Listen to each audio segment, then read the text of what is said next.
ዛኔ ያህል መሄድ አልፈለኩም። ቴክስት አረገልኝ ሰይፉ ፋንታውን ነኝ አይቼው ዝም አልኩ። ደግሞ ደወለልኝ አላነሳውም። ከዛ በኖርማል ስልክ ተደወለልኝ አላነሳውም። ስልኬን አምጥቼ አሳይሻለሁ። አልፈለኩኝም ያን ያህል እንዲሄድ። እምፈልገው የኔ ህይወት ድራማ አይደለም። ፍርሃቴ ኮንተንት አይደለም። ልጅ አለችኝ፣ መኖር ፈልጋለሁ። ኤክስፒሪየንስ ያረኳቸው ችግሮች አሉ እዚህ ምድር ላይ እንደ ሴት። ያ ነገር ልጄ ላይ እንዲያጋጥማት አልፈልግም። ስለዚህ ፍርሃቴን ነው ፖስት ያረኩት እንጂ ሰይፉ ጋር ደርሶ ሬዲዮ ላይ አውርቼ ሰዎች ደግሞ ተነጋግረውብኝ ምናምን አይደለም ያሰብኩት። ከዛ በጣም በተደጋጋሚ ሰይፉ ሲደውልልኝ አነሳሁት።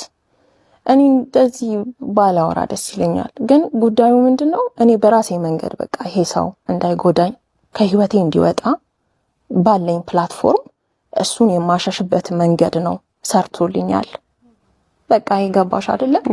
ከሬዲዮ ከላይቭ ወጥቶ መጀመሪያ ላይቭ ከመግባቴ በፊት ከላይቭ ወጥቶ እኛ የደወልንልሽ አንቺን ሰፖርት ለማድረግ ነው፣ አንቺን ለመርዳት ነው። ሴት ልጅ በዚህን ያህል ስትደነግጥ እናተ በቃ አንቺን ለመርዳት ነው የደወልነው። ሶ ዶንት ወሪ፣ በጣም ነፃ ሆነሽ ያለውን ነገር አውሪ፣ ማውራት ማትፈልጊው ነገር አታውሪ፣ ግን በቃ ሐሳብሽን ብቻ ሼር አድርጊ ምናምን አለኝ። ስለማከብረው ሰይፉ በቃ እሺ አንተ ካልክ ምናምን ብዬ ገባሁኝ ማለት ነው። እያወራው የሆነ ሰዓት ትሪገር አረገኝ። የሆነ በቃ እንባዬ መጣ።